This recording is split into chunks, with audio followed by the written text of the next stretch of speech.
আবার বিরক্ত করে দিলাম। আমি হইলো কাজী মোস্তাক হোসেন দীপু, কাজী দীপু নামে সবাই চিনে। আমি হইলো বিএনপির যে যুব দলের একটা সংগঠন আছে না, যুবক, ওই সংগঠনে মানিকগঞ্জের প্রধান আহ্বায়ক কাজী দীপু। মূলত বলতে পারেন খালেদা জিয়া তারেক রহমানের একজন দলীয় কামলা। ওই দলের প্রচারণা, দলের পক্ষে কাজ করাটাই হলো আমার কাজ, এর বাইরে অন্য কিছু না। নেতা কিছু না, আমিও আপনার মতো স্বাভাবিক মানুষ। তো এই যে আমরা জায়গায় জায়গায় ঘুরি, ধরেন 16.5 বছর তো আসলে কেউ ওইভাবে মন খুলে প্রাণ খুলে কোথাও পয়সা দলের কথা, খালেদা জিয়া, তারেক জিয়া কিংবা জিয়াউর রহমানের কথা কেউ বলতে পারে না। ধানের কথা তো আর বলতে পারে নাই, পারছেন আমরা পারি নাই, তাই না? আর ধরেন গত 3 নির্বাচনে তো ভোট লাগে নাই কেউ, তো অটো পাস হয়ে গেছে। ভোট কেন্দ্রে যাওয়ার আগে আপনার ভোট হয়ে গেছে, রাত্রেবেলা ভোট হয়েছে, সকালবেলা এমপি পাইছে, হয়ে গেছে। তো এখন একটা ধরেন মধ্যখানে সরকার আসছে, এই সরকার অন্তর্বর্তীকালীন সরকার কিছুদিন দায়িত্ব আছে, একটা ভোট করে দিয়ে দেখা যাবে যে নির্বাচিত সরকারের কাছে দায়িত্ব দিবে। তো এখন ধরেন আওয়ামী লীগ সরকার যে ক্ষতি দেশের করছে, এই ক্ষতিগ্রস্ত দেশটারে আবার সঠিক জায়গায় আনতে গেলে তো একটা ধরেন ব্যবস্থাপত্রের দরকার আছে। যেমন অসুস্থ রোগীরা ডাক্তারের কাছে চিকিৎসা নিলে প্রেসক্রিপশন দেয়, দেখানি নষ্ট হয়ে দেশটারে ঠিক লাইনে আনতে গেলেও কিন্তু আপনার একটা ব্যবস্থাপনার দরকার আছে, যে কিভাবে কি করলে এই দেশটা সুন্দরভাবে চলবে, সামনের দিকে আগায় যাবে। কৃষক কিভাবে যে ক্ষতিগ্রস্ত হয়েছে তার জন্য কি করলে ভালো হবে, শ্রমিকের জন্য কি করলে ভালো হবে, বেকারের জন্য কি করলে ভালো হবে, এইসব চিন্তা ভাবনা করতে হবে না। তারপরেও ধরেন আইন কানুনের ব্যাপার আছে, নষ্ট করছে তারা চাকরি বাকরির জায়গা, সবকিছুই কিন্তু মোটামুটি ভালোই ক্ষতিগ্রস্ত করে দিয়ে গেছে 16 বছর। আর নির্বাচন ব্যবস্থাটা তো নষ্টই করে দিচ্ছে। কিন্তু দেখেন আমরা একটা উৎসাহের মধ্যে, আনন্দের মধ্যে আছি যে আমরা হয়তো ফেব্রুয়ারি মাসে নির্বাচন দিলে আমরা ভোটটা দিব, তাই না? ভোটটা দিব, সুযোগ আসছে। কিন্তু আমাদের নেত্রী খালেদা জিয়া কিন্তু আপনার আমার ভোটের উদ্ধারের জন্য, ভোটের আন্দোলন সংগ্রাম করার কারণে 8.5 বছর জেল খাটছে। আপনারা তো জানেন, তাই সবাই তো কম বেশি জানেন।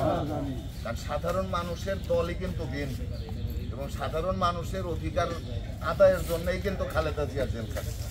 তো ভোটের অধিকার উদ্ধার হয়েছে, এরকম আরও কতগুলা দফা আছে যেগুলো আমাদের দল যদি আগামীতে আপনাদের সুচিন্তিত রায় এই বাংলাদেশটা চালানোর দায়িত্ব পায়, তারেক রহমান প্রধানমন্ত্রী হয়, কি কি করবো, এটার জন্য 31টা দফা দিচ্ছে। এই 31টা জিনিস দিলাম, এই দফাগুলো দিয়ে এই নষ্ট দেশটারে আমার ঠিক প্লাসটায় আনতে।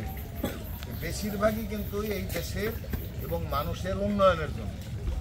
এই ফ্যাসিস্ট আওয়ামী লীগ সরকার এরা তো উন্নয়ন বলছে, আসলে তো উন্নয়নের কিছুই হয় নাই। কারণ মানুষের এখনও মনে করেন যে বলে এরা যে আয় বাড়ছে, কোথায় আয় বাড়ছে? আপনার ধরেন হয়তো কামলার মজুরি এখন বাড়ছে, কিন্তু তার তো কিনতে গেলে ওইটার সাথে সে ভারসাম্যটা রাখতে পারে না, পারে না কিন্তু। তো আগামীতে যাতে সুন্দর মতো চলে, এর জন্য বিএনপির ভারপ্রাপ্ত চেয়ারম্যান তারেক রহমান এই 31 দফা 31 দফা, এইটা আপনারা যারা পড়তে পারেন তো পড়লেন, না পড়তে পারলে বাসায় যে ভাই ভাইস্তা আছে না, আমাকে আছে না ভাই ভাইস্তা আছে, সবাইকে একটু পড়ায় দেখবেন যে তারেক রহমান আসলে আমাদের জন্য কি করতে চায়, বিএনপি আমাদের জন্য কি করতে চায়। তাইলে আপনি পরিষ্কার মনে খোলা দিলে কিন্তু দলের পক্ষে আরো বেশি কথা বলতে পারবেন, ঠিক আছে? তো ধানের পক্ষে থাকবেন, তারেক রহমানের পক্ষে থাকবেন। আরেকটা জিনিস দেখেন, আপনারা তো আসলে সাধারণ মানুষ এই দেশে, আপনারা তো আর মিছিল মিটিং করা জনগণ না, আপনারা এই দেশের সাধারণ মানুষ। কিন্তু আপনার ভাই ভাইস্তা যারা রাজনীতি করে খোঁজ নিলে দেখবেন গত 16.5 বছর এই যারা আন্দোলন সংগ্রামে ক্ষতিগ্রস্ত হয়েছে এগো সবার পাশে কিন্তু থাকছে মানিকগঞ্জ জেলা বিএনপির যে সাবেক সেক্রেটারি জিন্না ভাই, নাম শুনছেন জিন্না ভাই? শুনছেন না জিন্না ভাই? এই জিন্না ভাই কিন্তু এই ছেলেপেলেদের সহযোগিতা করা, জেল মামলা হামলা থেকে সবসময় পাশে থাকছে যাতে বিপদ থেকে উদ্ধার হয়। তো আগামীতে আমরা আশা করতেছি, যেহেতু বিএনপির ভারপ্রাপ্ত চেয়ারম্যান তারেক রহমানের সাথে তার অত্যাধিক সুসম্পর্ক ভালো জানে আন্দোলন সংগ্রাম করার কারণে, আগামীতে ধানের শীষের প্রতীক নিয়ে আসবে। আপনারা সবাই ধানের পক্ষে থাকবেন, তারেক রহমানের পক্ষে থাকবেন, আর জিন্নাবের জন্য দোয়া করবেন, এটুকু আপনাদের কাছে চাওয়া।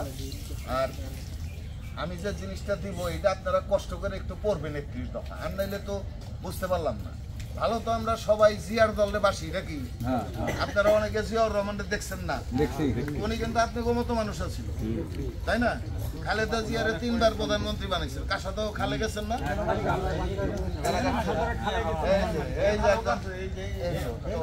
এখানেও কাটছে। আপনারা কিন্তু আমাদের থেকে আরো বেশি পাইছেন, তার সম্পর্কে আমি আপনাদের নতুন করে কিছু বলার নাই। ওইটাই মনে রাখবেন, ধানের পক্ষে থাকবেন, তারেক জিয়ার পক্ষে থাকবেন, জিন্না ভাইয়ের পক্ষে থাকবেন, মানুষ একটু বলবেন। আর আমাকে বিরুদ্ধে কিন্তু এখনো ষড়যন্ত্র হইতেছে, ষড়যন্ত্র করতেছে, বিভিন্ন ধরনের ভুল ভ্রান্ত বুঝে ওই ফেসবুক ইউটিউবে ষড়যন্ত্র খবর পাইবেন, সব কিন্তু সঠিক না। ওই যে এখন বানানো যায়, বানায় বানায় ছেড়ে দেয় মানুষ, যাতে ভুল বুঝে। ঠিক আছে, এই ব্যাপারে সচেতন থাকবেন। যদি না বুঝবেন বাইস্তারে কইবেন, দেখছে আসলে তারা বুঝবো, তারা পড়াশোনা করতেছে, তারা এই জিনিস সম্পর্কে, তারা হলো ভুল বোঝানো ব্যস্ত। এই কারণে আমাকে সতর্ক থাকতে হবে। অনেকদিন পরে আমরা ভোট দিব ইনশাল্লাহ। আমাকে প্রিয় মার্কা ধানের শীষে ভোট দিব আমরা, ঠিক আছে না? অসুবিধা নাই, আপনারা সবাই ঐক্যবদ্ধ থাকেন, এটাই আমাকে শক্তি। আর লিফলেটটা দিতেছি, এটা সবাই একটু কষ্ট করে পড়াবেন, নিজে না পড়তে পারলেও দিবেন, যাতে বাসায় পয়রা দেখে আপনার জানি একটু বলে যে আমাদের কথাগুলো কি আছে। কাকা ঠিক আছে? আপনারাই বিএনপির শক্তি, কিন্তু জানেন বিএনপির নেতা কয়জন? 5 জন 100 জনে, 95 জন কিন্তু এই সাধারণ মানুষ জিয়ারে ভালোবাসে, খালেদা জিয়ারে ভালোবাসে, তারেক জিয়ারে ভালোবাসে। আর সবচেয়ে বেশি পছন্দ করে হলো ধানের শীষ। ঠিক আছে নাকি মুরব্বি? কথা ঠিক কিনা? ঠিক আছে, ওদিকে দেই। হ্যাঁ,